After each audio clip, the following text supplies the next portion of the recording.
أعوذ بالله من الشيطان الرجيم.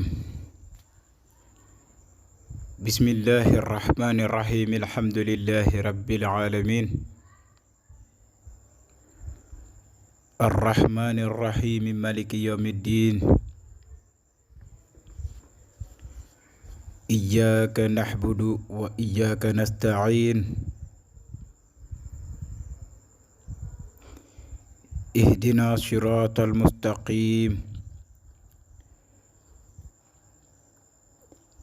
صراط الذين أنعمت عليهم غير المغضوب عليهم ولا الضالين.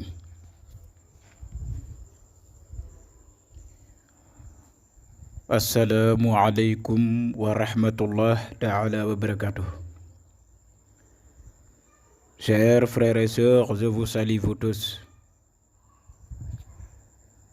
Aujourd'hui, je vous donne un traitement, un secret très puissant pour soigner n'importe quelle maladie. Si vous voyez le verset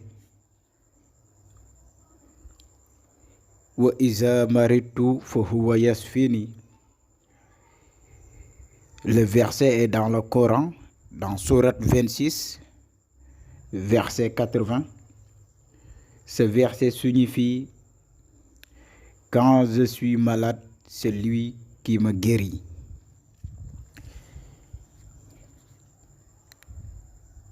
C'est l'un des versets des ayats Ashifa. C'est un verset très rapide pour soigner n'importe quelle maladie. Si vous avez une maladie, Inch'Allah, si vous utilisez ce verset-là, vous aurez avoir une satisfaction totale sur sa maladie. Ce verset sera guéri sa maladie, Inch'Allah. Mais avant tout, n'oubliez pas, je vous prie de vous abonner sur notre chaîne YouTube et vous partagez aussi les vidéos. Mais n'oubliez pas de vous partager les vidéos. Mais pour recevoir toutes les notifications de notre chaîne à laquelle vous êtes abonné, il faut appuyer sur la cloche de notification. Alors, pour utiliser ce secret, c'est un secret très puissant.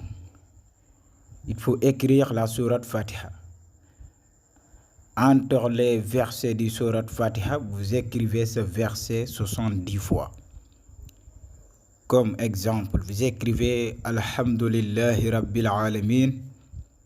Vous écrivez Wa iza maritu fahuwa yasfini 70 fois. Et tu continues Ar-Rahman Ar-Rahim. Ensuite, le verset Wa iza maritu fahuwa yasfini 70 fois. Ensuite, Maliki Yawmiddin, ainsi de suite.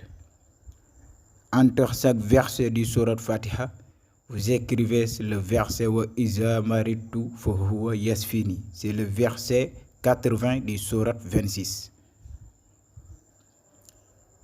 Après les écritures, vous recueillez l'eau bénite de ces écritures, mais vous mettez ces écritures dans l'eau de puits. L'eau de Zamzam, c'est bon. Eau de puits aussi, c'est bon. Et l'eau de pluie aussi, c'est bon.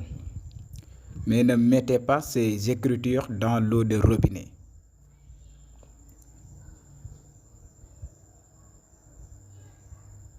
Pour avoir la satisfaction de ce secret, il faut le mettre sur l'eau de pluie ou l'eau de Zamzam ou l'eau de pluie, mais pas l'eau de robinet. Quand vous recueillez l'eau bénite de ces écritures dans le Nancy, chaque jour, matin et soir, vous buvez ce Nancy, matin et soir. Chaque jour, prenez une tasse de ce Nancy, matin et soir, ou bien pendant chaque repas, après chaque repas. 2 fois par jour ou 3 fois par jour. Si tu veux aussi, tu faire le lavage avec ce Nancy Tu laves ce Nancy dans votre corps aussi, si tu veux. Mais le plus important, c'est c'est avoir de l'eau bénite de ce Nancy. Chaque matin, vous buvez ce Nancy. Chaque soir aussi, vous buvez aussi avec ce Nancy. Inch'Allah, si vous avez une maladie têtue, si vous avez une maladie chronique, si vous avez n'importe quelle maladie sur vous, Inch'Allah, si vous buvez ce Nancy, vous aurez guéri, Inch'Allah.